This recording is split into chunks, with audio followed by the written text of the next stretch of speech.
സ്തോത്രം. നമ്മുടെ ധ്യാനത്തിന് വേണ്ടി ഒരു വേദഭാഗം വായിക്കാം. 73-ാം സങ്കീർത്തനം 24-ാം വാക്യം.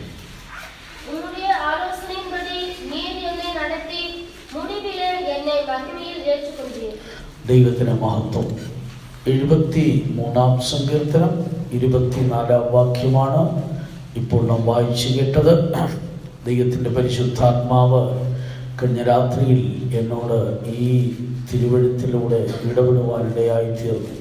അതുകൊണ്ടാണ് ഇപ്പോൾ വായിക്കണമെന്ന് ചിന്തിച്ചത്. നമുക്ക് വളരെ പ്രാർത്ഥനയോടെ ദൈവസന്നിധിയിലായിരിക്കാം. ദൈവത്തിന് സ്തോത്രം. 73-ാം സങ്കീർത്തനം സങ്കീർത്തനത്തിലെ 3-ാമത്തെ പുസ്തകമാണ്. സങ്കീർത്തനങ്ങൾ 5 പുസ്തകങ്ങളായിട്ട് തിരിച്ചാണ് എഴുതിയിരിക്കുന്നത്. ന്യായപ്രമാണ ഗ്രന്ഥങ്ങൾ പോലെ, മോശയുടെ ന്യായപ്രമാണം അഥവാ നിയമപുസ്തകം എന്നറിയപ്പെടുന്ന പഞ്ചഗ്രന്ഥങ്ങൾ പോലെ, ഉൽപ്പത്തി, പുറപ്പാട്, ലേവ്യ, സംഖ്യ, ആവർത്തനം എന്നീ ഗ്രന്ഥങ്ങൾ പോലെ തന്നെ 5 പുസ്തകങ്ങളായിട്ട് തിരിച്ചാണ് ഈ 150 സങ്കീർത്തനങ്ങളെ വിഭാഗിച്ചിരിക്കുന്നത്. ദൈവത്തിന് സ്തോത്രം. 1 മുതൽ 41 വരെ 1-ാമത്തെ പുസ്തകം, 42 മുതൽ 72 വരെ 2-ാമത്തെ പുസ്തകം, 73 മുതൽ 89 വരെ 3-ാമത്തെ പുസ്തകവും, 90 മുതൽ 106 വരെ 4-ാമത്തെ പുസ്തകം, 107 മുതൽ 150 വരെ 5-ാമത്തെ പുസ്തകം. ഇങ്ങനെയാണ് അത് രേഖപ്പെടുത്തിയിരിക്കുന്നത്. നമുക്കതൊക്കെ അറിയാവുന്ന വിഷയങ്ങളാണല്ലോ. ദൈവത്തിന് സ്തോത്രം. എന്നാൽ ഈ പുസ്തകം ആസാഫിൻ്റെ പുസ്തകമാണ്. ആസാഫ് എന്ന സംഗീതജ്ഞൻ, ദാവീദിൻ്റെ 3 സംഗീത പ്രമാണികളിൽ ഒരുവനായിരുന്നു ആസാഫ്. താൻ നന്നായി സംഗീതം രചിച്ചിരുന്നു, സംഗീതം ആലപിച്ചിരുന്നു. ദൈവത്തിന് സ്തോത്രം. ആലയത്തിലെ സംഗീതക്കാരിൽ പ്രധാനിയായിരുന്ന ആസാഫ് ഏതാണ്ട് 12ഓളം സങ്കീർത്തനങ്ങൾ എഴുതിയിട്ടുണ്ട്. ഈ 3-ാമത്തെ പുസ്തകത്തിലെ തുടർച്ചയായുള്ള 11 കൂടാതെ 50-ാം സങ്കീർത്തനം ഇങ്ങനെ 12 താൻ എഴുതുവാനിടയായിത്തീർന്നു. ദൈവത്തിന് സ്തോത്രം. അതൊരറിവിന് വേണ്ടി ഞാൻ ഓർപ്പിച്ചെന്ന് മാത്രമേ ഉള്ളൂ. എന്നാൽ ഈ 73-ാം സങ്കീർത്തനം വളരെ പ്രാധാന്യമർഹിക്കുന്ന ഒരു സങ്കീർത്തനമാണ്. പ്രത്യേകിച്ച് നാം വായിച്ച വേദഭാഗത്തിലേക്ക് വരുമ്പോൾ അവിടെ നമുക്ക് കാണുവാൻ കഴിയുന്നത് താൻ വിശ്വാസത്തോടും ധൈര്യത്തോടും ഉറപ്പോടും ഒരു പ്രസ്താവന നടത്തുന്നത് പോലെയാണ്. ദൈവത്തിന് സ്തോത്രം. അതായത് ഒരു പ്രാർത്ഥനാ വാചകമല്ല, വിശ്വാസത്തിൻ്റെ ശക്തിയിൽ നിന്ന്, വിശ്വാസത്തിൻ്റെ ഉറപ്പിൽ നിന്ന് താൻ എടുത്തു പറയുകയാണ്, നിന്റെ ആലോചനയാൽ നീ എന്നെ നടത്തും. നിന്റെ ആലോചനയാൽ എന്നെ നടത്തണമേ എന്നല്ല, വിശ്വാസത്താൽ ഉറപ്പിച്ചു താൻ പറയുന്നു, നിന്റെ ആലോചനയാൽ നീ എന്നെ നടത്തും. അങ്ങനെ നീ എന്നെ നടത്തി എവിടേക്ക് കൊണ്ടുപോകും? മഹത്വത്തിലേക്ക് എന്നെ കൈക്കൊള്ളും. ദൈവത്തിന് സ്തോത്രം. അങ്ങനെയെങ്കിൽ ദൈവത്താൽ മഹത്വത്തിലേക്ക് നടത്തപ്പെടുന്ന ഒരു അനുഭവമാണ് നമുക്കവിടെ കാണുവാൻ കഴിയുന്നത്. ദൈവത്താൽ നടത്തപ്പെട്ട് മഹത്വത്തിലേക്ക് എടുക്കപ്പെടുന്ന ഒരു അനുഭവം. ഇതിനെക്കുറിച്ച് നാം ചിന്തിക്കുമ്പോൾ ഒരു വിശ്വാസിയുടെ ജീവിതത്തിൻ്റെ പ്രാരംഭം മുതൽ ദൈവ മഹത്വത്തിൽ ചെന്ന് ചേരുന്നത് വരെയുള്ള കാര്യങ്ങൾ ഈ ചെറിയ വാക്യത്തിൽ ഉള്ളടക്കം ചെയ്തിട്ടുണ്ട്. എങ്ങനെ ഒരു മനുഷ്യന് മഹത്വത്തിൽ ചെന്ന് ചേരാൻ സാധിക്കും? ഒരു ദൈവവൈദ്യന്റെ പ്രത്യാശ എന്ന് പറയുന്നത് ഈ ലോകത്തിലെ താൽക്കാലിക കാര്യങ്ങളല്ല. അവർക്ക് ദൈവം ഒരുക്കിയിരിക്കുന്ന ഒരു നിത്യമഹത്വമുണ്ട്. അവിടേക്ക് ചെന്ന് ചേരുവാൻ ആഗ്രഹിക്കുന്ന ഏത് വ്യക്തിയെ സംബന്ധിച്ചും ഈ വാക്യം വളരെ പ്രാധാന്യമുള്ളതാണ്. ദൈവത്തിന് സ്തോത്രം. ഇങ്ങനെ താൻ ഉറപ്പിച്ചു പറയുവാനുള്ള കാരണം എന്താണ്? എങ്ങനെ അത് പറയുവാൻ സാധിക്കും? ദൈവത്തിന് സ്തോത്രം. മാത്രമല്ല, തൻ്റെ ഈ വിശ്വാസത്തിൻ്റെ വാക്കുകൾ മഹത്വത്തിൽ കൊണ്ടെത്തിക്കുവാൻ തക്കവണ്ണം തന്നെ ധൈര്യപ്പെടുത്തിയ വാക്കുകളാണ്. ഇതെങ്ങനെ ഒരു വ്യക്തിക്ക് പറയുവാൻ സാധിക്കും? ഇതിനെക്കുറിച്ച് ചിന്തിച്ചാൽ ഈ സാഹചര്യം വളരെ പ്രാധാന്യമുള്ളതാണ്. ദൈവത്തിന് സ്തോത്രം. ആസാഫ് ഇത് പറയുന്ന സാഹചര്യം വളരെ പ്രാധാന്യമുള്ളതാണ്. അത് ചിന്തിക്കുമ്പോൾ അതിൻ്റെ മഹത്വം നമുക്ക് മനസ്സിലാക്കുവാൻ സാധിക്കും. ദൈവത്തിന് സ്തോത്രം. ആസാഫ് എന്ന ദൈവഭക്തൻ ദൈവത്താൽ നടത്തപ്പെടുന്ന ജീവിതത്തിൻ്റെ മഹത്വത്തെ പറ്റി വർണ്ണിക്കുന്ന സാഹചര്യം താൻ വളരെയേറെ കഷ്ടത്തിലൂടെ കടന്നു പോകുന്ന ഒരു സാഹചര്യമായിരുന്നു. ജീവിതത്തിലെ അഗ്നിശോധനകൾ, പോരാട്ടങ്ങൾ, പരീക്ഷകൾ, പ്രതികൂലങ്ങൾ വരുമ്പോൾ ഒരു വ്യക്തിയുടെ നിലവാരം എന്തായിരിക്കും? ഇവിടെ ആസാഫിൻ്റെ ജീവിതത്തിൽ താൻ ഇത്രമാത്രം ദൈവം എന്നെ മഹത്വത്തിൽ കൊണ്ടെത്തിക്കുമെന്ന് പറയുന്ന സാഹചര്യം താൻ വളരെ കഷ്ടത്തിലൂടെ കടന്നു പോകുന്ന സാഹചര്യമായിരുന്നു. അതിനെക്കുറിച്ച് താൻ ഓർപ്പിക്കുന്നത്, എൻ്റെ കാലടികൾ ഏറെ വഴുതിപ്പോയി, എൻ്റെ കാലുകൾ ഇടറി എന്ന് പറഞ്ഞാൽ ഈ വിശ്വാസ പാതയിൽ നിന്ന്, ആത്മീയ ജീവിതത്തിൽ നിന്ന് ഇടറി വീഴത്തക്ക വിധത്തിൽ, കാലുകൾ ഉറച്ചു നിൽക്കുവാൻ കഴിയാത്ത വിധത്തിലുള്ള പരീക്ഷകൾ തൻ്റെ ജീവിതത്തിൽ ഉണ്ടായി. ആത്മീയ ജീവിതത്തിൽ ഇങ്ങനെയുള്ള പരീക്ഷകൾ നേരിടാം. കാലുകൾ ഇടറിപ്പോകുന്ന വിധത്തിൽ. ദൈവത്തിന് സ്തോത്രം.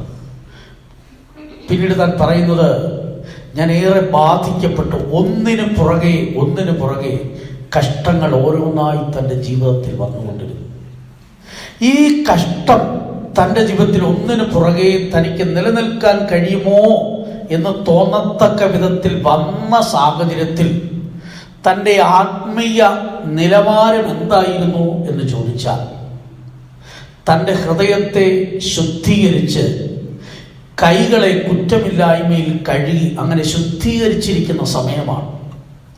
നമ്മുടെ വ്യക്തിപരമായ ജീവിതത്തിൽ വളരെ ദൈവത്തോടടുത്ത് ദൈവികമായ ബന്ധത്തെ സൂക്ഷിച്ച് നമ്മുടെ ഹൃദയവും മനസ്സും ഒക്കെ ഒന്ന് നിർമ്മലീകരിച്ച് ശുദ്ധമാക്കി ഒക്കെ ഇരിക്കുന്ന സാഹചര്യത്തിൽ ഒരു പരീക്ഷ നമുക്ക് നേരിട്ടാൽ നാം എന്തായിരിക്കും ആ സമയത്ത് നമ്മുടെ മനോനിലവാരം? ദൈവത്തിന് സ്തോത്രം. ഒരു 5-6 ദിവസം ഇരുന്ന് ഉപവസിച്ച് കരഞ്ഞ് പ്രാർത്ഥിച്ച് ആരോടൊക്കെ ക്ഷമ ചോദിക്കാനോ അതെല്ലാം ചോദിച്ച് ജീവിതത്തിൽ വലിയ ക്രമീകരണം വരുത്തി പ്രാർത്ഥനയിൽ ഇങ്ങനെ തുടർന്നിരുന്നു.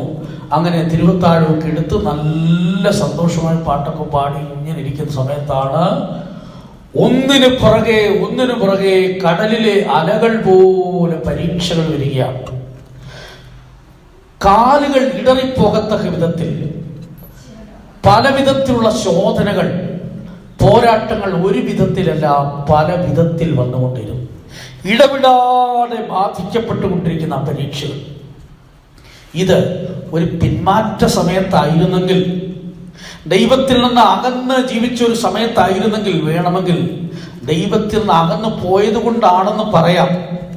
പക്ഷേ വളരെയേറെ പ്രാർത്ഥിച്ചും ഉപവസിച്ചും കരഞ്ഞും ഹൃദയത്തെ ശുദ്ധീകരിച്ചും ജീവിതത്തെ ഒരുക്കിയും ഒക്കെ ഇരിക്കുന്ന സമയത്ത് ഇതുപോലെ പരീക്ഷകൾ ഒന്നിനു പിറകെ ഒന്നായി വന്നുകൊണ്ടിരിക്കുമ്പോൾ നമ്മുടെ മനോനിലവാരം എന്തായിരിക്കും? നമ്മുടെ അഭിപ്രായം എന്തായിരിക്കും? ചിലർ ചിന്തിക്കുന്നത് ഇതിൻ്റെ സൊല്യൂഷൻ എന്താണ്? ഇത്രയും കൂടുതൽ ദൈവത്തോട് അടുത്തിട്ടാണ് ഇതൊക്കെ വന്നത്, അതുകൊണ്ട് ഇനി ഇതൊക്കെ ഒന്ന് താത്തു വയ്ക്കാം, ഇനി പ്രാർത്ഥനയൊക്കെ ഒന്ന് കുറച്ചു വയ്ക്കാം. ഇങ്ങനെയുള്ള പരീക്ഷകൾ പരാജയപ്പെട്ടു പോയ അനേക മനുഷ്യരെ കണ്ടിട്ടുണ്ട്. സ്തോത്രം. വളരെ പ്രാർത്ഥിച്ച് ദൈവിക ബന്ധത്തിൽ ഇരിക്കുമ്പോൾ ജോലി നഷ്ടപ്പെട്ടു പോകുന്നു, വീട്ടിൽ പ്രശ്നമുണ്ടാകുന്നു, മറ്റ് പലവിധമായ പോരാട്ടങ്ങൾ ഉണ്ടാകുന്നു, എങ്ങനെ മുൻപോട്ട് പോകാൻ കഴിയില്ല എന്നുള്ള നിലവാരത്തിലായിത്തീരുന്നു. ദൈവത്തിന് സ്തോത്രം. ഇവിടെയാണ് അനേകർ പരാജയപ്പെട്ടു പോകുന്നത്. ദൈവത്തിന് സ്തോത്രം. ഒന്ന് മനസ്സിലാക്കേണ്ടത്, കർത്താവായ യേശുക്രിസ്തുവിന്റെ ജീവിതത്തിൽ പരീക്ഷ ഉണ്ടായതായിട്ട് തിരുവെഴുത്തിൽ കാണുന്നു. എപ്പോഴായിരുന്നു ആ പരീക്ഷ ഉണ്ടായത്? 40 ദിവസം പിതാവിനോടുള്ള ബന്ധത്തിൽ ഉപവസിച്ച് പ്രാർത്ഥിച്ച് ഇങ്ങനെ നല്ല കൃപയോടിരിക്കുമ്പോഴാണ് പരീക്ഷകൻ അടുത്തു വരുന്നത്. 40 ദിവസം മരുഭൂമിയിലായിരുന്നു എന്നും കാട്ടുമൃഗങ്ങളോടുകൂടെ ആയിരുന്നെന്നും പരീക്ഷകൻ അടുത്തു വന്നുവെന്നും തന്നെ ഒന്നിനു പുറകെ ഒന്നായി പരീക്ഷിച്ചു കൊണ്ടിരുന്നു എന്നൊക്കെ തിരുവെഴുത്ത് പറയുന്നു. ആ സ്ഥാനത്ത് നമ്മളായിരുന്നെങ്കിലോ? 40 ദിവസം പ്രാർത്ഥിച്ച് നല്ല ബലപ്പെട്ടിരിക്കുമ്പോൾ പലവിധമായ പോരാട്ടങ്ങൾ ജീവിതത്തിൽ നേരിടുമ്പോൾ നമ്മൾ എന്തു പറയും? ഇത്രയും പ്രാർത്ഥിച്ചിട്ടാണ് ഇതെല്ലാം വന്നത്, ഇത് ഇച്ചിരി കൂടിപ്പോയെന്ന് മറ്റുള്ളവരും പറയും. ഇത്രയൊന്നും പ്രാർത്ഥിക്കേണ്ട ആവശ്യമില്ല, ഇതൊക്കെയാണ് പോരാട്ടങ്ങളുടെ കാരണം, ഇനി ഇതെല്ലാം ഒന്ന് താത്തു വയ്ക്കാം. ദൈവത്തിന് സ്തോത്രം. ഇങ്ങനെ ചിന്തിച്ചിരുന്നെങ്കിൽ ഈ സങ്കീർത്തനം നമുക്ക് കിട്ടുകയില്ലായിരുന്നു, ഈ ആലോചന നമുക്ക് ലഭിക്കുകയില്ലായിരുന്നു. മഹത്വത്തിലേക്ക് പോകുന്ന യാത്രയിൽ നമ്മൾ അതിൽ നിന്ന് വിരമിക്കേണ്ടി വരുമായിരുന്നു. ദൈവത്തിന് സ്തോത്രം. അല്ലെങ്കിൽ ആ യാത്ര അവസാനിപ്പിക്കേണ്ടി വരുമായിരുന്നു. ഒരു കാര്യം ഓർത്തുകൊള്ളണം, മഹത്വത്തിലേക്ക് യാത്ര ചെയ്യുന്ന ഒരു ദൈവത്തിന്റെ മുൻപിലാണ് ഈ വിധത്തിലുള്ള പരീക്ഷകൾ ഉണ്ടാകുന്നത്. നീ വ്യക്തിപരമായി ദൈവത്തോടടുത്ത് ദൈവകൃപ പ്രാപിച്ച് ആത്മീയമായി മുന്നേറി പോകുന്ന സാഹചര്യത്തിലാണ് നിന്റെ നേരെ ഒന്നിനു പുറകെ ഒന്നായി പരീക്ഷകൾ വരുന്നെങ്കിൽ ഒരു കാര്യം ഉറപ്പിച്ചു കൊള്ളണം, നിന്റെ വഴി മാറിയിട്ടില്ല, യഥാർത്ഥമായ പാതയിലൂടെയാണ് നീ മുൻപോട്ട് പോകുന്നത്. ഇവിടെ എന്താണ് പരിഹാരം? ദൈവത്തിന് സ്തോത്രം. ഇവിടെ പരിഹരിക്കേണ്ടത് എന്താണ് സംഭവിക്കുന്നത്? കാരണം പരിഹരിക്കാൻ പ്രത്യേകിച്ചൊന്നുമില്ല. കൈകളെ കുറ്റമില്ലായ്മയിൽ കഴുകി ഹൃദയത്തെ ശുദ്ധീകരിച്ചു. എന്നാൽ പരീക്ഷകൾ ഒന്നായി വരികയാണ്. ദൈവത്തിന് സ്തോത്രം. എന്നാൽ ഈ സമയത്ത് ഇത്രയും പരീക്ഷകളാണെങ്കിൽ സാരമില്ല. ചുറ്റുപാടും ഒന്ന് നോക്കിയപ്പോൾ ദുഷ്ടന്മാരായ മനുഷ്യർ, അവർക്ക് ഒരു കുഴപ്പമില്ല, അവരുടെ ജീവിതത്തിൽ യാതൊരു പ്രശ്നവുമില്ല. അവരുടെ കുഞ്ഞുങ്ങളുടെ പഠന കാര്യങ്ങൾ, അവരുടെ ജോലി കാര്യങ്ങൾ എല്ലാം അനുഗ്രഹമായി നടക്കുന്നു. ഒരർത്ഥത്തിൽ ചിന്തിച്ച് നോക്കിയാലേ, നാം ഒന്ന് ചുറ്റുപാട് നോക്കിയാൽ അനാത്മീയരായ മനുഷ്യർ, അവരുടെ ജീവിതത്തിൽ മറ്റു പ്രശ്നങ്ങളൊന്നും ചിലപ്പോൾ ഒറ്റ നോട്ടത്തിൽ നമുക്ക് കാണാൻ കഴിയില്ല. സഭയിൽ പിന്മാറ്റക്കാരായി ജീവിച്ചിട്ട് പോലും യാതൊരു പ്രശ്നമില്ലാതെ ജീവിക്കുന്നവരുണ്ടല്ലോ. ആരാധനയ്ക്ക് വരാതെ, ആത്മീയ കൂട്ടങ്ങളെ നിസാരമാക്കി, പ്രാർത്ഥനയില്ലാതെ, കാത്തിരിപ്യോഗമില്ലാതെ, ഉപവാസ പ്രാർത്ഥന ഇല്ലാതെ ഒക്കെ ജീവിക്കുന്ന പല വിശ്വാസികളെ നോക്കിയാൽ ഒരു കുറവുമില്ല, ഒരു പ്രശ്നവുമില്ല. അവർ വേണേ എടുത്തു പറയും, ഞങ്ങൾ അവിടെ വന്നിട്ടില്ലെങ്കിലും ഞങ്ങൾക്ക് പ്രശ്നമൊന്നുമില്ലല്ലോ. ദൈവത്തിന് സ്തോത്രം. ഇതുകൂടെ കാണുമ്പോൾ ഈ പ്രാർത്ഥിക്കുന്നവൻ എന്ത് തോന്നും?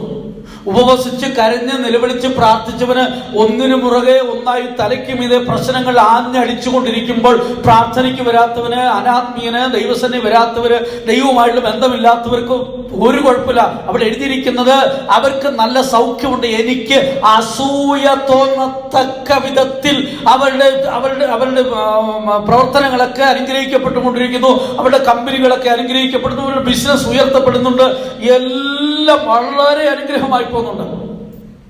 ഒരു പ്രശ്നവുമില്ല. അവർ നിത്യം സ്വസ്ഥത അനുഭവിച്ച് അവരുടെ സമ്പത്തിനെ വർദ്ധിപ്പിച്ചു കൊണ്ടിരിക്കുന്നു എന്നാണ്. ദൈവത്തിന് സ്തോത്രം.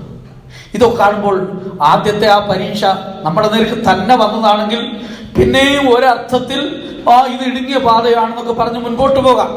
പക്ഷെ ചുറ്റും നോക്കുമ്പോൾ അവർക്ക് യാതൊരു കുഴപ്പവുമില്ല, സൗഖ്യത്തോട് ആരോഗ്യത്തോട് ഒരു പ്രശ്നമില്ലാതെ കാര്യങ്ങളെല്ലാം വലിയ ഭംഗിയായി നടക്കുന്ന കാണുമ്പോൾ ഇതും കൂടെ കാണുമ്പോൾ എന്തായിരിക്കും മനോഭാവം? അതിൻ്റെ ആൻസറാണ് ഞാൻ പറഞ്ഞത്. നീ മോക്ഷത്തിലേക്ക് പോകുമ്പോൾ നിന്റെ ആത്മീയ ജീവിതത്തിൽ ലോകത്തിലുള്ള സകല മനുഷ്യരിൽ നിന്നും നീ വ്യത്യസ്തനായി കാണപ്പെടും. കർത്താവ് കാണിച്ച പാത ഇടുങ്ങിയതായതുകൊണ്ടാണ് ഇതിൽ പോരാട്ടങ്ങൾ ധാരാളമുള്ളത്. എന്നാൽ ഒരു കാര്യം സങ്കീർത്തനക്കാരൻ അവിടെ പറയുന്നുണ്ട്. ഈ സമയത്ത് ഇങ്ങനെയുള്ള സാഹചര്യത്തിൽ ഈ ശോധനയിൽ കൂടെ കടന്നു പോയപ്പോൾ ഞാൻ എൻ്റെ ഹൃദയത്തെ ശുദ്ധീകരിച്ചതും എൻ്റെ കൈകളെ കുറ്റമില്ലായ്മയിൽ കഴുകിയതും വ്യർത്ഥമത്രേ എന്ന് ഒക്കെ ഞാൻ ഇങ്ങനെ ബാധിക്കപ്പെട്ടുകൊണ്ടിരിക്കുന്നു, എനിക്കൊരു സ്വസ്ഥതയില്ല എന്നൊക്കെ ഞാൻ ഒന്ന് പറഞ്ഞിരുന്നെങ്കിൽ ഞാൻ നിന്റെ തലമുറയുടെ മക്കളോട് ദ്രോഹം ചെയ്യുമായിരുന്നു. എന്താ അതിൻ്റെ അർത്ഥം? നമ്മുടെ പരീക്ഷാഘട്ടങ്ങളിൽ നമ്മൾ പറയുന്ന മൈനസ്, നമ്മൾ പറയുന്ന നെഗറ്റീവ് വേർഡുകൾ, നമ്മൾ പറയുന്ന ദുഃഖത്തിൻ്റെ വാക്കുകൾ മറ്റുള്ളവർക്ക് ചെയ്യുന്ന ഒരു ദ്രോഹമാണ്. ദൈവത്തിന് സ്തോത്രം.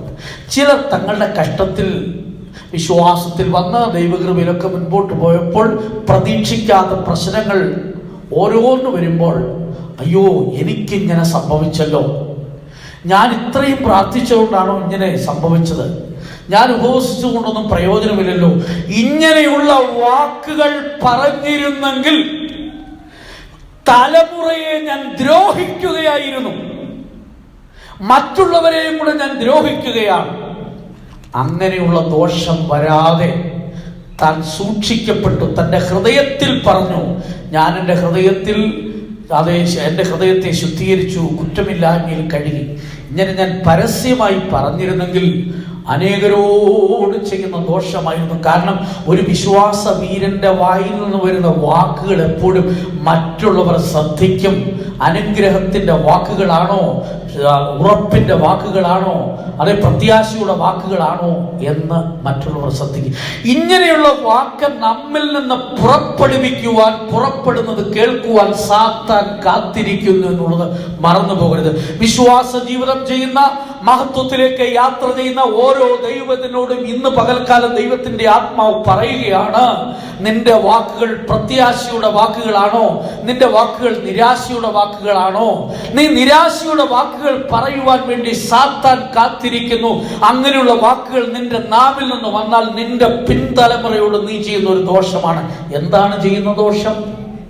അവർ ചിന്തിക്കും, ഈ വിശ്വാസ ജീവിതത്തിൽ തൻ്റെ വാക്കുകൾ ഇത്രത്തോളം പരാജയത്തിൻ്റെ വാക്കുകളാണല്ലോ എന്ന് പറഞ്ഞുകൊണ്ട് അവർ തങ്ങളുടെ ജീവിതത്തിൽ നിന്ന് പിന്മാറുവാൻ സാധ്യതയുണ്ട്. ഇങ്ങനെയുള്ള ദ്രോഹത്തിൻ്റെ വാക്കുകൾ ഒരു മനുഷ്യരുടെ ജീവിതത്തിൽ നിന്ന് പുറപ്പെടരുത് എന്നാണ് ഈ സങ്കീർത്തനം നമ്മോട് വ്യക്തമായി സംസാരിക്കുന്നത്. ദൈവത്തിന് സ്തോത്രം. അങ്ങനെ സംസാരിച്ചില്ലെങ്കിൽ ഞാൻ ദ്രോഹം ചെയ്യുന്ന വ്യക്തിയായി തീരുമായിരുന്നു. എന്നാൽ എന്താണ് താൻ ചെയ്യുന്നത്? സ്തോത്രം. താൻ വിശുദ്ധ മന്ദിരത്തിലേക്ക് ചെന്നു. ആസാബിന്റെ ജീവിതത്തിൽ ഈ സാഹചര്യത്തിൽ വന്ന ഒരു ചെറിയ പരാജയം, 1-2 പരാജയങ്ങൾ എന്ന് പറയുന്നത്, ഒന്ന്, എൻ്റെ ഹൃദയത്തെ ഞാൻ ശുദ്ധീകരിച്ചത് വ്യർത്ഥമായി എന്ന് ഹൃദയത്തിലൊരു തോന്നലുണ്ടായി, പരീക്ഷകൾ ഒന്നിനു പുറകെ ഒന്നായിട്ട് വന്നപ്പോൾ.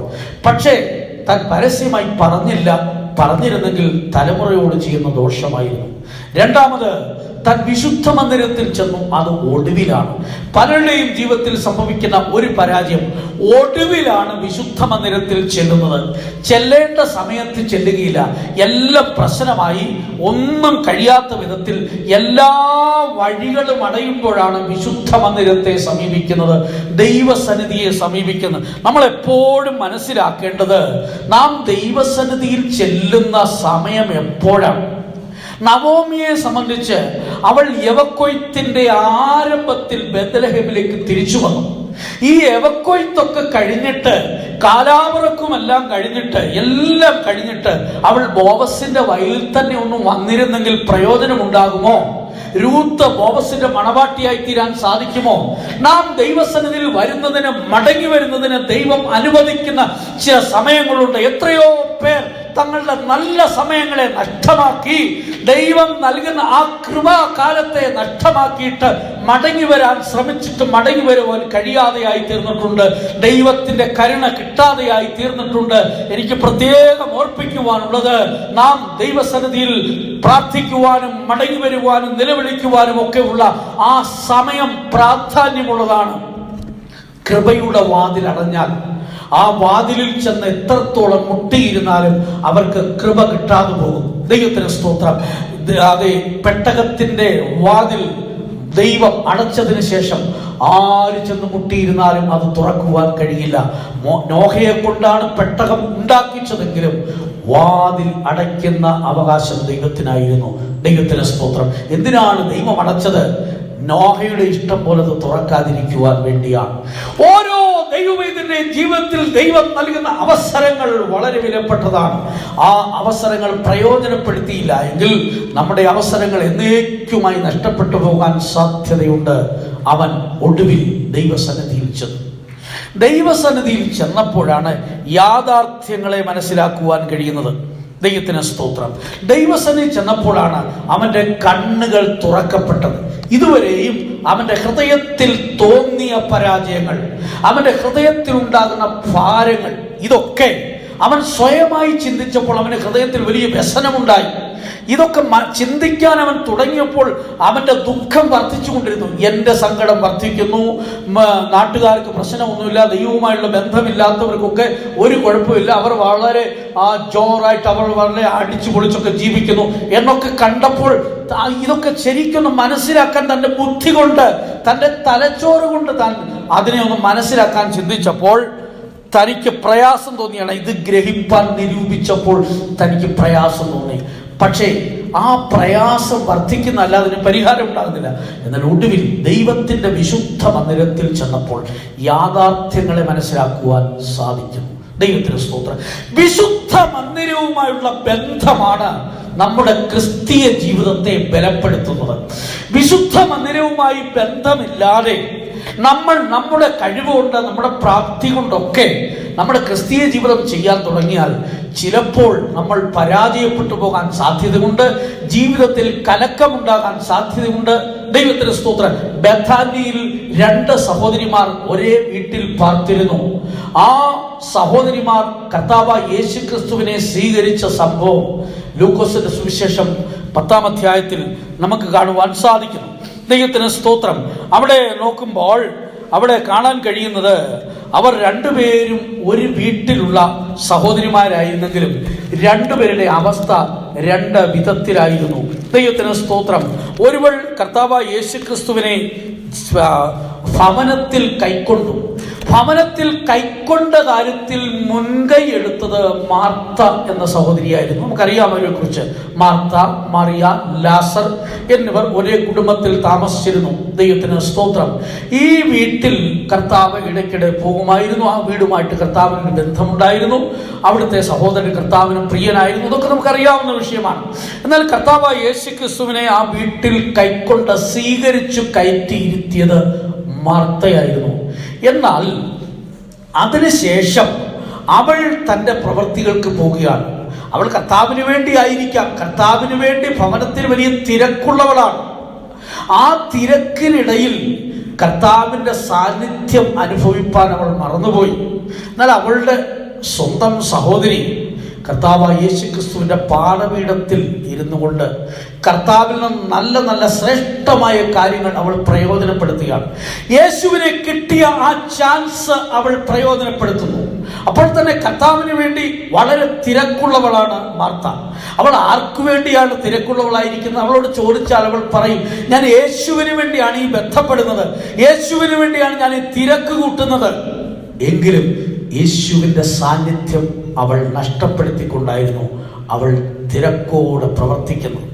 എന്നാൽ കിട്ടിയ സമയം പ്രയോജനപ്പെടുത്തണമെന്ന് വിചാരിച്ചുകൊണ്ട് അവളുടെ സഹോദരി ഇതാ കർത്താവിൻ്റെ പാദപീഠത്തിൽ തന്നെ ഇരുന്ന് ശ്രേഷ്ഠമായ കാര്യങ്ങൾ പ്രാപിച്ചുകൊണ്ടിരുന്നു. ഇതിൽ അവൾ സ്വസ്ഥമായിരുന്ന് കർത്താവിൽ നിന്ന് പലതും പ്രാപിക്കുമ്പോൾ അപ്പുറത്ത് അവളുടെ സഹോദരി കലക്കം നിറഞ്ഞവളായി കാണപ്പെടുകയാണ്. ഒരേ വീട്ടിൽ താമസിക്കുന്നവർ, കർത്താവ് ആ വീട്ടിലുണ്ട്, എങ്കിലും ഒരുവൾ കലക്കമുള്ളവളായി തീരുകയാണ്. ദൈവത്തിന് സ്തോത്രം. ക്രിസ്തീയ ജീവിതത്തിൽ ആത്മീയരുടെ ഇടയിൽ തന്നെ കർത്താവിൻ്റെ സാന്നിധ്യം ശരിക്കും അനുഭവിച്ചില്ലെങ്കിൽ വളരെയേറെ കലക്കങ്ങൾ ഉണ്ടാകാൻ സാധ്യതയുണ്ട്. ദൈവത്തിന് സ്തോത്രം. കലക്കങ്ങൾ, പ്രയാസങ്ങൾ, ഭാരങ്ങളൊക്കെ ഉണ്ടാകുന്ന എങ്ങനെയാണ്? എപ്പോഴാണ്? ദൈവ സാന്നിധ്യം നമ്മെ വിട്ട് പോകുമ്പോഴാണ്. ദൈവത്തിന് സ്തോത്രം. പുറപ്പാട് പുസ്തകം 33-ാം അധ്യായത്തിലേക്ക് വരുമ്പോൾ അവിടെ ദൈവ സാന്നിധ്യത്തിന്റെ പ്രത്യേകത പറയുന്നുണ്ട്. ദൈവം മോശയോട് സംസാരിക്കുന്നത് ഇങ്ങനെയാണ്. 14-ാം വാക്യത്തിലേക്ക് വരുമ്പോൾ, എൻ്റെ സാന്നിധ്യം നിന്നോടുകൂടെ പോരും, ഞാൻ നിനക്ക് സ്വസ്ഥത നൽകും. ദൈവ സാന്നിധ്യമുള്ള ഭവനങ്ങൾ സ്വസ്ഥത നിറഞ്ഞ ഭവനമായിരിക്കും. ദൈവ സാന്നിധ്യം നിറഞ്ഞ ജീവിതത്തിൽ എപ്പോഴും സ്വസ്ഥതയുണ്ടായിരിക്കും. ദൈവ സാന്നിധ്യം ഒരു വീടിനെ വിട്ടുപോകുമ്പോൾ, വ്യക്തിപരമായ ജീവിതത്തെ വിട്ടുപോകുമ്പോൾ അവിടെയൊക്കെ കലക്കങ്ങൾ ഉണ്ടാകാൻ സാധ്യതയുണ്ട്. ഞാൻ ചോദിക്കട്ടെ, നിങ്ങളുടെ ജീവിതത്തിൽ ഇന്ന് ആത്മീയരെന്ന് പറഞ്ഞിരുന്നാലും യഥാർത്ഥമായ സ്വസ്ഥത നിങ്ങൾ അനുഭവിക്കുന്നുണ്ടോ? യഥാർത്ഥമായ സമാധാനം നിങ്ങൾ അനുഭവിക്കുന്നുണ്ടോ? ദൈവത്തിന് സ്തോത്രം. തിരുവെഴുത്ത് എന്ന് പറയുന്നു, ദുഷ്ടന് സമാധാനമില്ല എന്ന് എൻ്റെ ദൈവം അരുളിച്ചെയ്തു. മഹാസമുദ്രത്തിൻ്റെ അലകൾ പൊങ്ങുന്നത് പോലെ അവരുടെ ഹൃദയത്തിൽ സംശയത്തിൻ്റെ അലകൾ പൊങ്ങിയിട്ട് സമാധാനമില്ലാത്തവരായി അവർ മാറ്റപ്പെടുന്നു എന്ന് പ്രവാചകനെ യെശയ്യാവ് പറയുന്നുണ്ട്. ദൈവത്തിന് സ്തോത്രം. ആകയാൽ കലക്കങ്ങൾ എവിടെ നിന്നുണ്ടാകുകയാണ്? ദൈവസാന്നിധ്യം നഷ്ടപ്പെടുമ്പോൾ. ഇതാ ആസാഫ് ദൈവത്തിൻ്റെ വിശുദ്ധ മന്ദിരത്തിൽ ചെന്നു.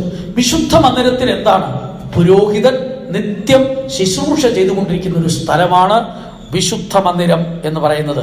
ദൈവത്തിന് സ്തോത്രം. വിശുദ്ധ മന്ദിരത്തിൽ എപ്പോഴും അവനൊരു ശുശ്രൂഷയുണ്ട്. അത് ചെയ്തുകൊണ്ട് അവൻ അനേകർക്ക് ആലോചന കൊടുക്കുന്നവനാണ്, ഉപദേശം കൊടുക്കുന്നവനാണ്.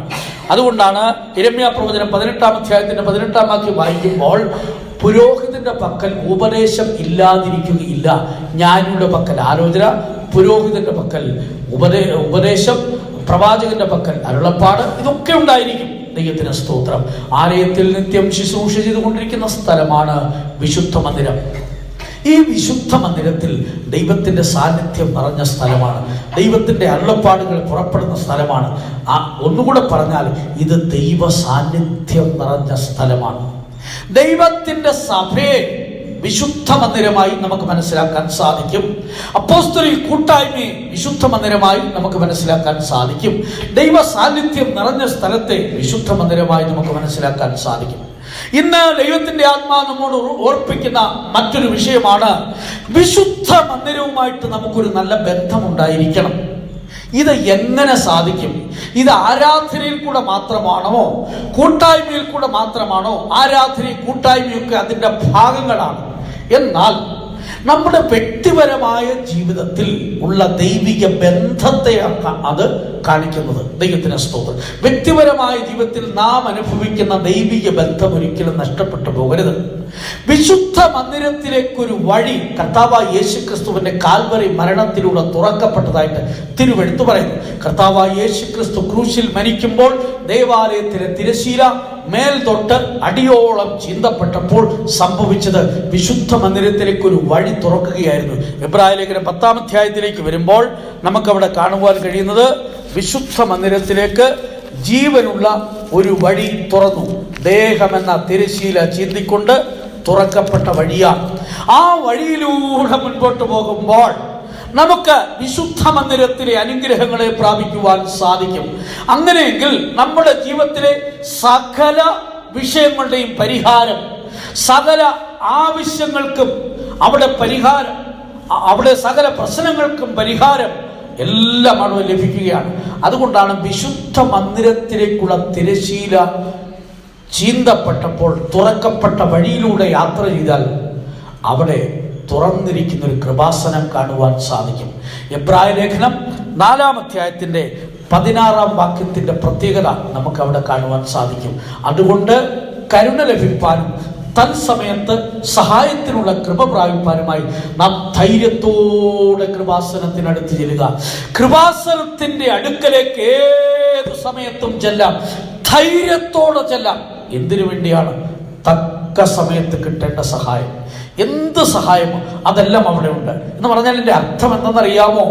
നീ പലവിധമായ പരീക്ഷകളിലൂടെ നിനക്ക് മുൻപോട്ട് പോകാൻ കഴിയാത്ത കാലിടറി വീഴുന്ന പോലുള്ള പ്രശ്നങ്ങളിലൂടെ കടന്നു പോകുമ്പോഴും നിനക്ക് വേണ്ടി രക്തം ചീന്തിയതിനാൽ തുറക്കപ്പെട്ട ഒരു കൃപാസനം അവിടെ ഉണ്ട്. വിശുദ്ധ മന്ദിരത്തിലേക്കുള്ള വഴി അടയ്ക്കപ്പെട്ടിട്ടില്ല. നിന്റെ ജീവിതത്തിൽ ചുറ്റും നോക്കുമ്പോൾ അടയ്ക്കപ്പെട്ട വാതിലായിരിക്കും കാണുന്നത്. ദുഷ്ടന്മാരുടെ സൗഖ്യം നീ കാണും. അഹങ്കാരികളോട് അസൂയ തോന്നത്തക്ക വിധത്തിൽ അവരുടെ സമ്പത്ത് വർദ്ധിച്ച് അവർ നിത്യം സമ്പത്ത് വർദ്ധിപ്പിച്ചുകൊണ്ടിരിക്കുന്ന കാഴ്ച നിനക്ക് കാണാൻ സാധിക്കും ചുറ്റും നോക്കുമ്പോൾ.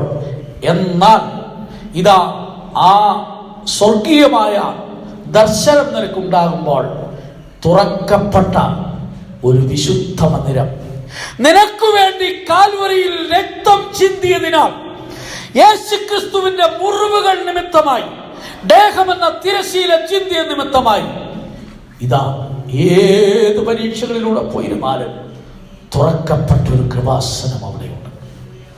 വിശുദ്ധ മന്ദിരത്തിലേക്ക് ചെന്നപ്പോൾ ഇവന്റെ കണ്ണുകൾ തുറന്നു, ശരിയായി കണ്ണുകൾ തുറന്നു. അപ്പോൾ മനസ്സിലായി സംഭവം ഇങ്ങനെയൊന്നുമല്ല. എന്താണ് കാരണം? സ്തോത്രം. ദുഷ്ടന്മാർ സമ്പത്ത് വർദ്ധിപ്പിക്കുന്നെങ്കിലും അവർക്ക് ലോകപ്രകാരം ധാരാളം ഉയർച്ചയുണ്ട്. അവർക്ക് ഒരു പ്രശ്നവുമില്ല, ഒരു ചെറിയ പനി പോലുമില്ല, ഒരു കുഴപ്പവുമില്ല. ദൈവത്തിന് സ്തോത്രം. എന്നാൽ അവരെവിടെയാണ് നിൽക്കുന്നത്? അവർ വഴിവഴിപ്പിൽ നിൽക്കുന്നു. അവരെ നാശത്തിൽ തള്ളിയിടും. ദൈവത്തിന് സ്തോത്രം.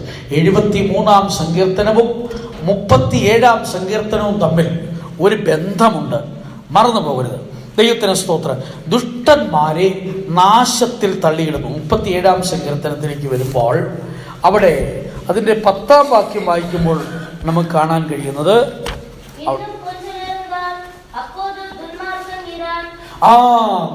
കുറച്ച് കഴിഞ്ഞിട്ട് ദുഷ്ടനില്ല. എന്റെ അർത്ഥം എന്താ? കുറച്ചു നേരം അവനുണ്ട്, അല്പസമയം അവൻ ഇഷ്ടം പോലെ ജീവിപ്പാൻ അവൻ അവസരമുണ്ട്. ദൈവത്തിന് സ്തോത്രം. അവന് ദൈവം കൊടുക്കുന്ന അവസരം നഷ്ടപ്പെടുത്തി അവന്റെ ഇഷ്ടാനുസരണം ചിലവഴിക്കുമ്പോൾ ദൈവത്തിന്റെ ആത്മാവ് തിരുവെഴുത്തിലൂടെ നമ്മോട് പറയുന്നു, കുറച്ച് കഴിഞ്ഞിട്ട് ദുഷ്ടൻ ഇല്ല. പിന്നെ അവന്റെ സ്ഥാനത്തെ ഉറ്റ വിചാരത്തിയാനാൽ അവനില്ലേ. വളരെ സൂക്ഷിച്ചു നോക്കിയാൽ അവനെ കാണത്തില്ല. ദൈവത്തിന് സ്തോത്രം. ആദ്യം അവൻ എല്ലാ രംഗത്തും ഉണ്ടായിരുന്നു. ആരാധന സ്ഥലത്തില്ലെങ്കിലും, പ്രാർത്ഥനാ സ്ഥലത്തില്ലെങ്കിലും, ദൈവമക്കളുമായുള്ള ബന്ധത്തിലില്ലെങ്കിലും മറ്റെല്ലാ രംഗത്തും അവനുണ്ടായിരുന്നു. അങ്ങനെയുള്ള നമ്മുടെ പുള്ളികൾ പലരും ഉണ്ടല്ലോ. ദൈവത്തിന് സ്തോത്രം. ആത്മീയ കാര്യങ്ങളിലൊന്നും ചിലപ്പോൾ അവരെ കാണത്തില്ലെങ്കിലും മറ്റെല്ലാ രംഗത്തും അവരുണ്ട്. പക്ഷെ കുറച്ച് കഴിഞ്ഞ് നോക്കിയാൽ, എത്ര ശ്രദ്ധിച്ച് നോക്കിയാൽ ആളിനെ കാണുകയില്ല. അതുകൊണ്ടാണ് അതിൻ്റെ 35, 36 വാക്യം വായിക്കുമ്പോൾ, 37-ന്റെ 35, 36 വാക്യങ്ങൾ വായിക്കുമ്പോൾ, ദുഷ്ടൻ പ്രബലനായിരിക്കുന്നതും സ്വദേശികമായ പച്ചവൃക്ഷം പോലെ തഴയ്ക്കുന്നതും ഞാൻ കണ്ടിട്ടുണ്ട്. കണ്ട കാര്യമോ പറയുന്നു. ദൈവത്തിന് സ്തോത്രം. എന്നിട്ട് ഞാൻ പിന്നെ അതിലെ പോയപ്പോൾ അവൻ അവിടെ ഇല്ല. ഞാൻ അന്വേഷിച്ചു, പക്ഷെ കണ്ടതുമില്ല. ദൈവത്തിന് സ്തോത്രം. ലോകത്തിൽ ദൈവത്തെ വിട്ട്, ദൈവത്തെ മറന്ന്, ദൈവത്തിന്റെ പ്രമാണങ്ങളെ വിട്ട്, ഈ ഇടുങ്ങിയ പാതയെ വിട്ട് സ്വന്തം വഴികളിലൂടെ പോയി ധനാഢ്യരായി മാറുന്നവർ, ലോകത്തെ ഇഷ്ടം പോലെ ആസ്വദിക്കുന്നവർ, ലോകത്തെ ഇഷ്ടം പോലെ അനുഭവിച്ചുകൊണ്ട് ദൈവികമായ ബന്ധത്തിൽ നിന്ന് വിട്ടുപോകുന്ന ഓരോ വ്യക്തികളും പിന്മാറ്റക്കാരുമൊക്കെ അനുഭവിക്കുന്ന സമ്പത്ത്, ഉയർച്ച, നന്മകൾ ഇവകളുടെ ആകത്തുകയാണ് എഴുതിയിരിക്കുന്നത്. സ്വദേശികമായ വൃക്ഷം പോലെ തഴച്ചു വളരുന്നുവെങ്കിലും പിന്നെ അതിലെ പോയപ്പോൾ അവൻ അവിടെ ഇല്ല. ഗ്യാരണ്ടി ഇല്ലാത്ത അനുഗ്രഹങ്ങൾ, ഗ്യാരണ്ടി ഇല്ലാത്ത നന്മകൾ, ദൈവികമായ ബന്ധമില്ലാത്ത ഉയർച്ചകൾ. ഇന്ന് പകൽക്കാലം ദൈവത്തിന്റെ ആത്മാവ് ചോദിക്കുന്നു, ഒരു ദുഷ്ടനെ പോലെ തഴച്ചു വളരണമോ? നീതിമാനെ പോലെ ബാധിക്കപ്പെട്ടവനായിരുന്നാലും, ഇടുക്കമായ പാതയിലൂടെ പോയിരുന്നാലും എനിക്ക് മഹത്വത്തിൽ ചെന്ന് ചേരണം എന്നാഗ്രഹിക്കുന്നവർ എത്ര പേരുണ്ട്? ഹല്ലേലൂയ. ദൈവമക്കളെ, നമ്മുടെ ഇഷ്ടം പോലെ ദൈവം നമ്മെ നടത്തിയില്ലെങ്കിലും, നമ്മെ അഴിച്ചുവിട്ട് ഇഷ്ടം പോലെ ഉല്ലസിക്കാൻ നമ്മെ അഴിച്ചുവിട്ടില്ലെങ്കിലും, നമ്മെ ആ ഇടുങ്ങിയ പാതയിലൂടെ കടത്തി കൊണ്ടുപോയി ഒടുവിൽ ആ മഹത്വത്തിൽ കൊണ്ടെത്തിക്കുന്ന ആ ദൈവിക പദ്ധതി എത്ര ശ്രേഷ്ഠമാണ് പ്രിയരേ. അതാണ് ഈ നാളുകളിൽ നമുക്ക് ആവശ്യമായിരിക്കുന്നത്. ദൈവത്തിന് സ്തോത്രം. ഇതാ കാൽവറിയിൽ തന്റെ രക്തം ചിന്തിക്കൊണ്ട് തുറക്കപ്പെട്ട ആ വാതിലിലൂടെ നീ മുൻപോട്ട് പോകുമ്പോൾ ദൈവത്തിന്റെ സാന്നിധ്യം നിറഞ്ഞ ഒരു ജീവിതം നിനക്ക് അനുഭവിക്കാൻ സാധിക്കും. അത് ലോകത്തിൽ നിന്ന് കിട്ടുകയില്ല പ്രിയരെ, സഹോദരങ്ങളിൽ നിന്ന് കിട്ടുകയില്ല, ബന്ധുമിത്രാദികളിൽ നിന്ന് കിട്ടുകയില്ല, കൂട്ടുകാരിൽ നിന്ന് കിട്ടുകയില്ല. ദൈവസാന്നിധ്യം നിറഞ്ഞ ഒരു ജീവിതമുണ്ട്. ഈ ക്രിസ്തീയ ജീവിതത്തിൽ രക്തത്തിന്റെ ഫലമായി നിനക്ക് വേണ്ടി തുറക്കപ്പെട്ട ആ വാതിലിലൂടെ നീ മുൻപോട്ട് പോയി ദൈവ സാന്നിധ്യത്താൽ നിറയപ്പെട്ട ജീവിതം നീ അനുഭവിക്കുന്നുണ്ടോ?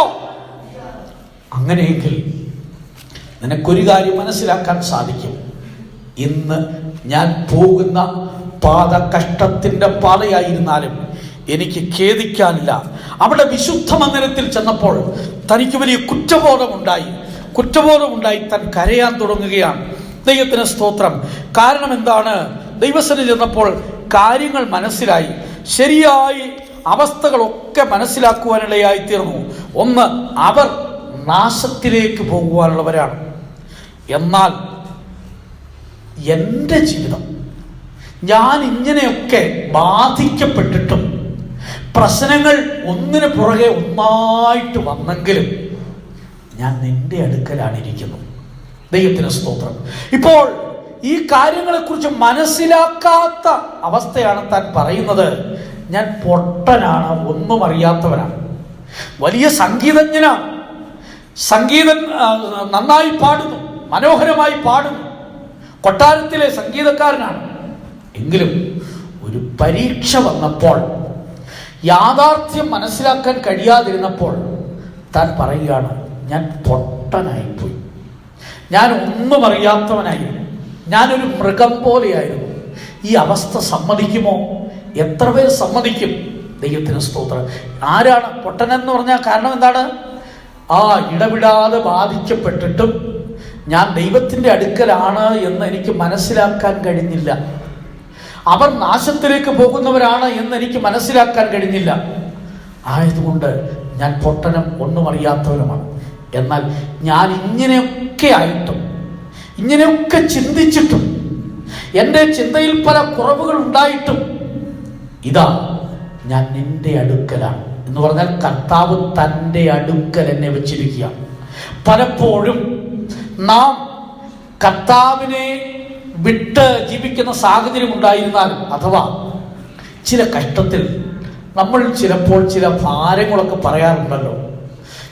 എന്തുകൊണ്ടാണ് എനിക്ക് ഇങ്ങനെ സംഭവിച്ചത്, എന്തുകൊണ്ടാണ് ഞാൻ ഇങ്ങനെയൊക്കെ കടന്നു പോകേണ്ടത് എന്ന് പറയുമ്പോഴും നമ്മൾ എവിടെയാണ് ഇരിക്കുന്നതെന്നറിയാമോ? കർത്താവിൻ്റെ അടുക്കലാണ്. ദൈവത്തിന് സ്തോത്രം. കർത്താവിൻ്റെ അടുക്കൽ ആ മടിയിൽ ഇരുന്നു കൊണ്ടാണ് പറയുന്നത്, നീ എന്നെ കൈവിട്ടല്ലോ, ഇതിനുള്ള പ്രശ്നങ്ങളൊക്കെ എനിക്കുണ്ടായല്ലോ. ഒന്നുകൂടെ സൂക്ഷിച്ചു നോക്കിയപ്പോൾ വലങ്കയ്ക്ക് പിടിച്ചിരിക്കുക കർത്താവ്. ദൈവത്തിന് സ്തോത്രം. എത്ര മനോഹരമായ ജീവിതം. പരീക്ഷകൾ ഒന്നിനു പുറകെ വന്നപ്പോൾ, ഇതോടുകൂടെ ഞാൻ ഇല്ലാതായി തീരുമെന്നൊക്കെ ചിന്തിച്ചു കൊണ്ടിരുന്നപ്പോൾ വിശുദ്ധ മന്ദിരത്തിലേക്ക് ചെന്നിട്ട് ശ്രദ്ധിച്ച് കാര്യങ്ങളൊക്കെ ഒന്ന് മനസ്സിലാക്കി ദൈവികമായ വെളിപ്പാട് പ്രാപിച്ചിട്ട് കണ്ണുകൾ ശരിയായി ഒന്ന് തുറക്കപ്പെട്ട് ശ്രദ്ധിച്ചു നോക്കിയപ്പോൾ മനസ്സിലായി, ഞാൻ കർത്താവിൻ്റെ അടുക്കലാണ്. എൻ്റെ കർത്താവ് എന്നെ കൈവിട്ടിട്ടില്ല. ആ ബലമായ കൈകൊണ്ട് എന്നെ മുറുക്കി പിടിച്ചിരിക്കുകയാണ്. ദുഷ്ടന്മാർ തങ്ങളുടെ നാശത്തിൽ നിബന്ധിക്കുമ്പോൾ, അവരുടെ വീഴ്ച വലുതായിരിക്കുമ്പോഴും എൻ്റെ കർത്താവ് എന്നെ കരം പിടിച്ചാണ് നടത്തിക്കൊണ്ടിരിക്കുന്നത്. എത്ര ശ്രേഷ്ഠം! കർത്താവിനാൽ കരം പിടിച്ച് നടത്തുന്ന ഒരു ജീവിതം, മനോഹരമായ ജീവിതം. ദൈവത്തിന് സ്തോത്രം. ദൈവസന്നിധിയിൽ ചെന്നപ്പോഴാണ് ഇത് മനസ്സിലായത്. നീ എന്നെ കരം പിടിച്ച് നടത്തിയിരിക്കുന്നു. താൻ ഇപ്പോൾ പറയുന്നത് എന്താണ്? കൈകളെ കുറ്റമില്ലായ്മയിൽ കഴുകിയത് വ്യർത്ഥം എന്നല്ല. ഹൃദയത്തിലുള്ള ആ ചിന്തയെല്ലാം മാറ്റപ്പെട്ടു. ഇപ്പോൾ ഹൃദയം വലിയ ഫ്രഷായി. കാര്യം എന്താണ്? ഞാൻ എൻ്റെ കർത്താവിൻ്റെ അടുക്കലാണ്. ദൈവമൈതലേ, ദൈവത്തിന്റെ സാന്നിധ്യം അനുഭവിക്കുന്നവർക്ക് കർത്താവ് കൂടെ ഉണ്ടെന്നുള്ള ഒരു അറിവ് ഉറപ്പിക്കുവാൻ സാധിക്കും. മാത്രമല്ല, എൻ്റെ കർത്താവ് എന്നെ കൈപിടിച്ചു നടത്തുകയാണ്. ഇങ്ങനെയാണെങ്കിൽ ഞാൻ പോകുന്ന പാത എങ്ങോട്ടെന്നറിയാമോ? മഹത്വത്തിലേക്കാണ്. ദൈവത്തിന് സ്തോത്രം. നിന്റെ ആലോചനയാൽ നീ എന്നെ നടത്തും. എൻ്റെ വലങ്കൈക്ക് നീ പിടിച്ചിരിക്കുന്നതിനാൽ നീ എനിക്ക് ആലോചന തന്ന് നടത്തുവാൻ വിശ്വസ്തനാണെന്ന് ഞാൻ ഉറച്ചിരിക്കുന്നു. സ്തോത്രം. താൻ പറയുന്നത് നീ എന്നെ നടത്തും. അതിനൊരു വലിയ പ്രാധാന്യമുണ്ട്. എന്താണെന്നറിയാമോ? ഞാൻ നടക്കുമെന്നല്ല, നടക്കുമെന്ന് പറഞ്ഞവർ പലരും വീണിട്ടുണ്ട്.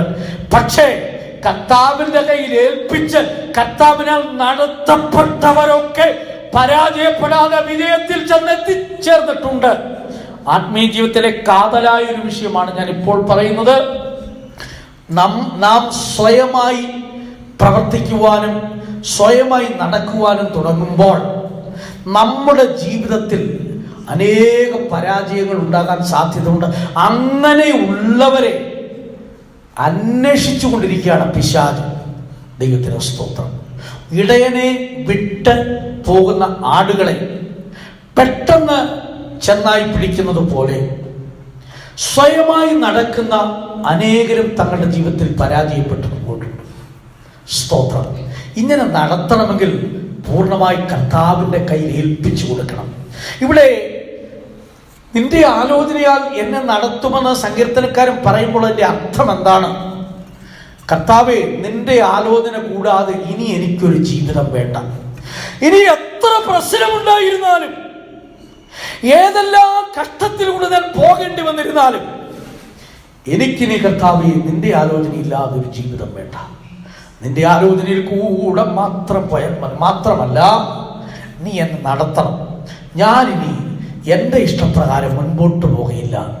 ഒരു തീരുമാനമാണ്. ആ തീരുമാനത്തിലൂടെയാണ് താൻ തൻ്റെ വാക്കുകളെ ഉറപ്പിക്കുന്നത്. കർത്താവേ, നിന്റെ ആലോചന. 2, നിന്റെ നടത്തിപ്പ്. നീ എന്നെ നടത്തണം. എങ്ങനെ നടത്തണം? നിന്റെ ഹിതം പോലെ എന്നെ നിത്യം നടത്തിയിടണമേ.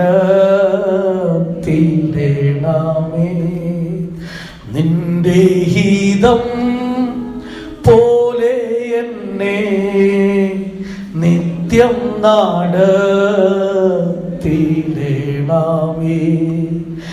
എൻ്റെ ഹിതം പോലെ അല്ലേ എൻ പിതാവേ, എൻ യഹോവേ. എൻ്റെ ഹിതം പോലെ അല്ലേ എൻ പിതാവേ, എൻ യഹോവേ. നിന്റെ ഹിതം പോലെ എന്നെ നിത്യം നടത്തിയിടണമേ. ദൈവമക്കളെ, മഹത്വത്തിലേക്കാണ് യാത്ര ചെയ്യുന്നതെങ്കിൽ നമ്മുടെ ഹൃദയത്തിൻ്റെ ആഴത്തിൽ ഇങ്ങനൊരു തീരുമാനമുണ്ടായിരിക്കട്ടെ. കർത്താവ് നിന്നെ ഈ പാതയിൽ കൊണ്ടുവന്നിട്ട് നിന്നെ വിട്ട് അകന്നു പോകുകയില്ല. കർത്താവിൻ്റെ ശബ്ദം കേട്ട് കടലിൽ മേൽ നടക്കുവാൻ ഇറങ്ങി പുറപ്പെട്ട പത്രോസ് ആദ്യമൊക്കെ നന്നായി നടന്നു തുടങ്ങിയെങ്കിലും പിന്നീട് കാറ്റുകൾ, തിരമാലകളൊക്കെ ഉയർന്നു പൊങ്ങിയത് കണ്ട് താൻ ഭയപ്പെട്ട് തൻ്റെ കാലുകൾ കടലിൻ്റെ ആഴത്തിലേക്ക് പോവുകയാണ്. ഈ സമയത്ത് മുങ്ങിത്താഴ്ന്ന പത്രോസ് നിലവിളിക്കുമ്പോൾ കർത്താവ് കൈനീട്ടി പിടിച്ചു എന്നാണ് എഴുതിയിരിക്കുന്നത്. കൈനീട്ടി പിടിച്ചു. കാരണം എന്താണ്? കയ്യെത്തുന്ന ദൂരത്ത് കർത്താവ് ഉണ്ടായിരുന്നു. നീ പല പ്രശ്നങ്ങളിൽ, പല പ്രയാസങ്ങളിലൂടെ കടന്നു പോകുമ്പോൾ കയ്യെത്തുന്ന ദൂരത്ത് നിന്റെ കരത്തിൽ പിടിച്ച് നിന്നെ സൂക്ഷിച്ച് നടത്തുന്ന ഒരു കർത്താവുണ്ട് പ്രിയരെ. അവൻ ദൂരസ്ഥനല്ല. നിന്നെ രക്ഷിച്ചു, നിനക്ക് വേണ്ടി രക്തമൊഴുക്കി, നിനക്ക് വേണ്ടി എല്ലാം നിവർത്തിച്ചു. അവൻ തന്റെ രക്തത്താൽ ഇപ്പോൾ നിന്നെ സമീപസ്ഥനാക്കി മാറ്റിയിരിക്കുകയാണ്. അവൻ തന്റെ കരം കൊണ്ട് നിന്നെ പിടിച്ചിരിക്കുന്നത് നിനക്ക് കാണുവാൻ കഴിയുമോ? വിശുദ്ധ പൗലോസ് പറയുന്നു, ഞാൻ ക്രിസ്തുയേശുവിനാൽ പിടിക്കപ്പെട്ടിരിക്കുന്നു. ക്രിസ്തുയേശുവിനാൽ പിടിക്കപ്പെട്ടവനാണ് പിൻപിലുള്ളത് മറന്നുകൊണ്ട് ഇതാ പരമവിളിയുടെ വിരുന്നിനു വേണ്ടി ലാക്കിലേക്ക് ഓടിയത്. ക്രിസ്തുയേശുവിനാൽ പിടിക്കപ്പെട്ടവരായി നമുക്ക് മുൻപോട്ട് പോകാം. നമ്മുടെ മുമ്പിൽ ഇനി എത്ര നാൾ ശേഷിക്കുന്നു എന്നറിയില്ല പ്രിയരെ. നമ്മുടെ പ്രാണപ്രിയൻ വെളിപ്പെടാറായി. അനേക വിശുദ്ധന്മാർ തങ്ങളുടെ അവകാശത്തിലേക്ക് ചേർക്കപ്പെട്ടുകൊണ്ടിരിക്കുന്നു. ലോകത്തിന്റെ സ്ഥിതികളൊക്കെ വഷളായിക്കൊണ്ടിരിക്കുന്നു. കേരളത്തിൽ തന്നെ ദിവസവും 10,000-കണക്കിന് ആളുകൾ മാരക വ്യാധിയാൽ വലയുകയാണ്. ലോകം മുഴുവൻ ഇതാ COVID-19 എന്ന ആ കൊറോണ വൈറസ് രോഗത്താൽ ബാധിക്കപ്പെട്ടുകൊണ്ടിരിക്കുമ്പോൾ മറുഭാഗത്ത് ഒരു കൂട്ടം വിശുദ്ധ ഗണങ്ങൾ ഒരുങ്ങപ്പെട്ടുകൊണ്ടിരിക്കുന്നു. കാഹളം ധ്വനിക്കാറായി. വിശുദ്ധന്മാർ ലോകത്തെ വിട്ടു പോകുവാൻ സമയമായി. പ്രിയരെ, കാലങ്ങളെ വിവേചിച്ചുകൊണ്ട് നമ്മുടെ പ്രാണപ്രിയന്റെ വരവിനായി ഒരുങ്ങുവാൻ കൊള്ളും ഈ നാളുകൾ നമുക്ക് ഒരുങ്ങാം. പരീക്ഷകൾ വരട്ടെ, പ്രയാസങ്ങൾ വരട്ടെ, പ്രശ്നങ്ങൾ വരട്ടെ, നമുക്ക് കലങ്ങേണ്ട, അധൈര്യപ്പെടേണ്ട. നമ്മുടെ കർത്താവ് നമ്മുടെ കരത്തിൽ പിടിച്ചിട്ടുണ്ട്. ഞാൻ നിന്നെ ഒരു നാളും കൈവിടുകില്ല, ഉപേക്ഷിക്കില്ല എന്ന് അരുളി ചെയ്തവൻ നമ്മോട് കൂടെ ഉണ്ട്. പ്രിയരെ, അവൻ വാക്കുമാറുന്നവനല്ല, അവൻ വിശ്വസ്തനാണ്. ഇന്ന് പകൽക്കാലം എത്ര പേർക്ക് പറയുവാൻ കഴിയും, എന്റെ കരത്തിൽ പിടിച്ച കർത്താവ് വിശ്വസ്തനാണ്, ഈ പാതയിൽ അവൻ എന്നെ കൈവിടുകയില്ല, അവൻ എന്നെ ജയത്തോടെ നടത്തും. മാത്രമല്ല, ഒരു കാര്യം താൻ ഉറപ്പിച്ചു പറയുകയാണ്, എന്നെ മഹത്വത്തിൽ അവൻ കൈക്കൊള്ളും. സ്തോത്രം! എത്ര പേർക്ക് പറയുവാൻ കഴിയും, എന്റെ കർത്താവ് എന്നെ മഹത്വത്തിൽ കൈക്കൊള്ളും? നമ്മുടെ പ്രത്യാശ ഇന്ന് പകൽക്കാലം വർദ്ധിക്കട്ടെ. നാം ലോകത്തിന്റെ പുറകെയല്ല ഓടിക്കൊണ്ടിരിക്കുന്നത്, പണത്തിന്റെ പുറകെയല്ല ഓടിക്കൊണ്ടിരിക്കുന്നത്, താൽക്കാലിക വസ്തുക്കളുടെ പുറകെയല്ല ഓടിക്കൊണ്ടിരിക്കുന്നത്.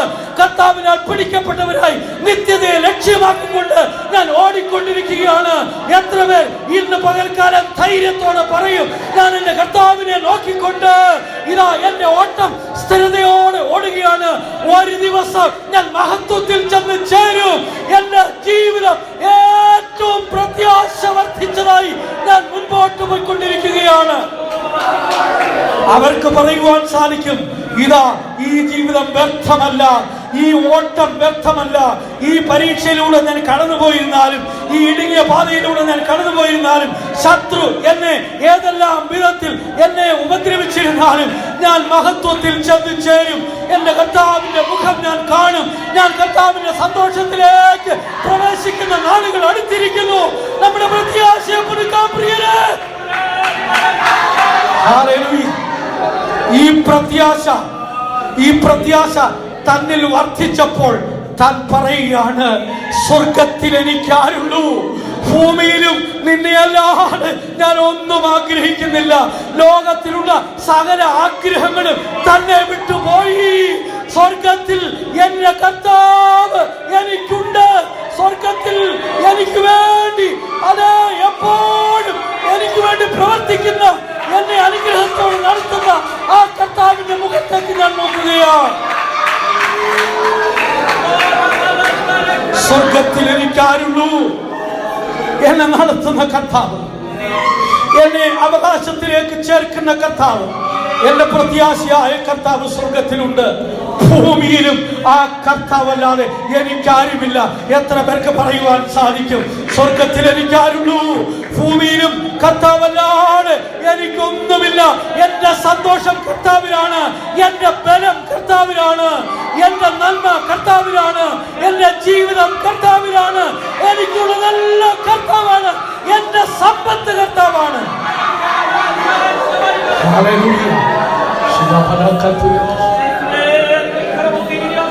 നിന്റെ ആലോചനയാൽ നീ എന്നെ നടത്തും. നമുക്ക് പറയാൻ സാധിക്കുമോ, കർത്താവേ, കർത്താവേ, നീ എന്റെ കൈകളിൽ പിടിച്ചിരിക്കുന്നതിനാൽ ഞാൻ നിന്നെ സ്തുതിക്കുന്നു. നിന്റെ ആലോചനയാൽ എന്നെ നടത്തുവാൻ ഞാനിതാ എന്നെ പൂർണ്ണമായിട്ട് അർപ്പിച്ചിരിക്കുന്നു. ആ യാത്ര മഹത്വത്തിലേക്കാണ്, മഹത്വത്തിലേക്ക് ചെന്ന് ചേരാം. യഹോവ സിയോനെ പണിത് തന്റെ മഹത്വത്തിൽ പ്രത്യക്ഷനാകുന്ന ആ സമയം ഏറ്റവും അടുത്തിരിക്കുന്നു. നമ്മുടെ ഓട്ടം സ്ഥിരതയോടുകൂടി നമുക്കായി ഒരുക്കിയിരിക്കുന്ന ആ നിത്യ മഹത്വത്തിൽ നമുക്ക് ചെന്ന് ചേരുവാൻ ഇടയായി തീരട്ടെ. നമ്മെ അതിനായി സമർപ്പിക്കാം. ദൈവം നമ്മെ അതിനെ സഹായിക്കുമാറാകട്ടെ.